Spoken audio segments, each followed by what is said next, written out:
Bush said, "History moves toward freedom because the desire for freedom is written in every human heart."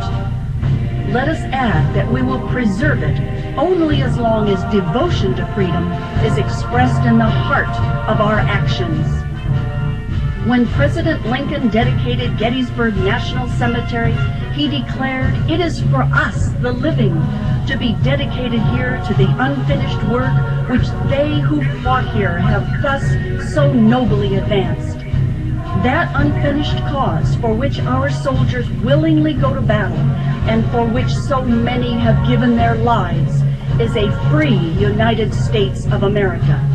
It has been nearly 150 years, and the work President Lincoln spoke of is not finished. In fact, that work will never be finished. Freedom is the capacity for self-determination. It is not an entity, but a condition, and conditions change. Freedom can expand, yet so can it contract. You promised change when you took office, Mr. President, but subjugation is not change we wanted or will accept.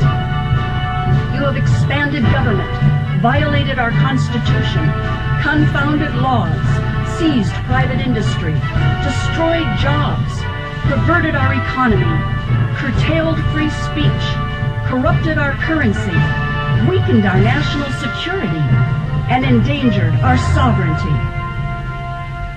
By compromising our nation's cultural, legal, and economic institutions, you are ensuring that our children will never achieve the same quality of life as we enjoy today. Through generational theft, you are robbing the unborn of opportunity. This is not acceptable, not in America.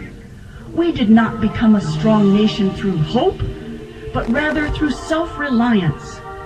No one better understands the relationship between individual achievement, dignity, and strength than our armed forces. Through every war, our soldiers have held this nation's destiny in their hands. They have not failed us. They cherish freedom enough that they are willing to die for it. Our duty to them and to ourselves is to treasure freedom enough to live up to it. We accept the challenge, Mr. President. That is why we are assembling across the land to deliver our message to you as often and in every way we can. Dismiss us at your political peril. Our great nation is a republic. We will not accept tyranny under any guise. Your policy to redistribute the fruits of our labor is statism and will not be tolerated. By our honor, Mr. President, we vow forever to resist coercive government in America.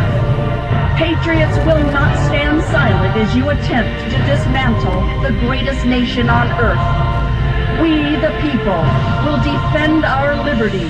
We will protect our beloved country, and America's exceptionalism will prevail. God bless the United States of America. Sincerely, we, the people. All right.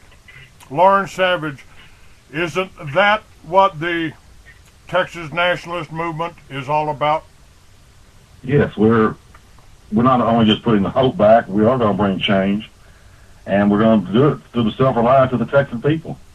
I mean, he couldn't have said it any better.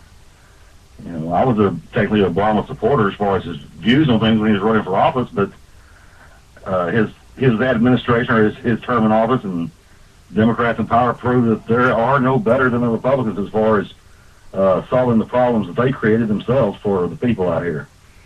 Not a dime's worth of difference, I think, is another presidential candidate mentioned once. That's true.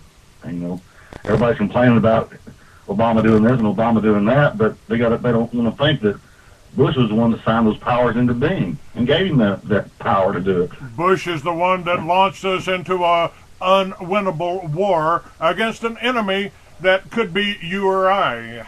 If you're standing up against one world government right now, then I guess you are anti-government, aren't you? Well, we're anti-government the way we got right now, the way it's being run, and the way it's hurting the man on the street out here and the family at home. I'm here in East Texas, which is more or less a low-income area of Texas, and you think about this healthcare thing, and these Texans can't afford $700 a month in a low, even in a very bad insurance policy for $700 a month on the new bill, because the new laws coming into being. $700 is more than they clear in 2 weeks. That's right. And I don't think the people up there understand Texas. And if right now I'm existing on Social Security because my jobs were basically eliminated, along with the Rocky Mountain News, and we've got Barnes and Noble now up for sale. You print books, you publish books, and you're my publisher there in Texas. Yes, and sales are down tremendously, and starting with late August and all through September. I've got publishers that haven't ordered at all from us, and they usually order every other week. The books are technically a luxury item because you can't eat it. If you can't put it on your table for your family, it's not going to get purchased. And that's the dark straits that we're in, and yet the banksters running the country are enjoying the record profits and complaining to Congress they want to be allowed to break the law without any penalty, so they can go ahead and foreclose on people that were sold a bogus bunch of liens anyway. The money that was put in that was given to the banks would have paid for every mortgage in America. Yes, it would have. Think of if $800 billion had just come down to the man on Main Street. It would have boosted the economy and got it stimulated and got us over the hump. And let those banks that failed fail. They're not, they're not something that God created and we needed here forever. I'm sure. My business fails, we fail. We're too big to fail. You can't let us fail. They're already talking about TARP too. One of the things that I wanted to talk about,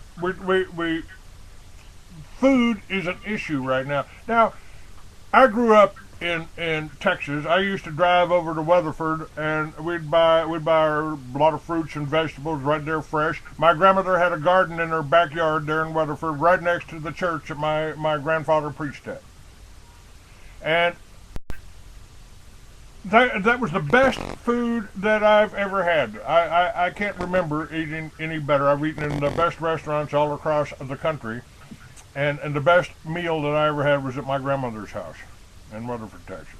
They're trying to stop that. The Bill S-510 is trying to make allow the government to come in and inspect your gardens, test your food.